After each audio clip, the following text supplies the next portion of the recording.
Today, the MTA board will gather in Manhattan for its April meeting. It comes as New York State lawmakers have agreed to fund the agency's $68.4 billion capital plan. Now, the board is also expected to vote on hiring a consulting firm to oversee the agency's subway signal modernization program. Derick live outside MTA headquarters in Lower Manhattan. You can probably hear the cheering from street side with a check that size they're getting.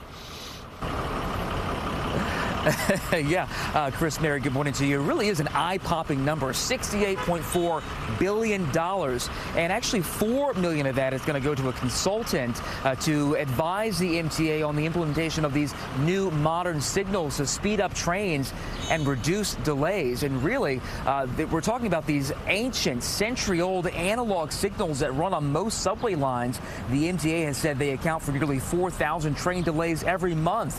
The capital plan approved by state lawmakers is fully funded, Governor Hochul says, more than $68 billion over the next 5 years. It's expected to bring thousands of new buses and rail cars, accessibility improvements to dozens of stations, and it's also expected to fund the Interborough Express, a brand new rail line connecting Queens and Brooklyn. However, a significant portion of the funding comes from an increase in a tax on large businesses. It's called the Payroll Mobility Tax for corporations with more than $10 million in payroll. Here's what Governor Hochul had to say about that. We're making modest adjustments to the payroll mobility tax to protect small businesses while ensuring large corporations contribute their share.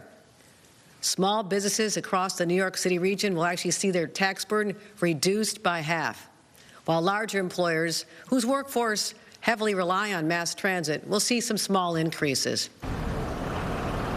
So it's not all good news for transit advocates, because $14 billion of the funding is actually coming from the Trump administration, which has actually vowed to claw back the funding if the state does not end congestion pricing by May 21st. And Hochul has said she has no plans to do that, so it's unclear what they would do in the event that they suddenly have a $14 billion hole in this plan. There is a silver lining, though, because the Trump administration also took back control of the Penn Station revitalization project from the state, and that's actually going to save New York taxpayers $1.2 billion. Reporting live in Lower Manhattan, Derick, CBS News, New York. Okay, Derick, thanks.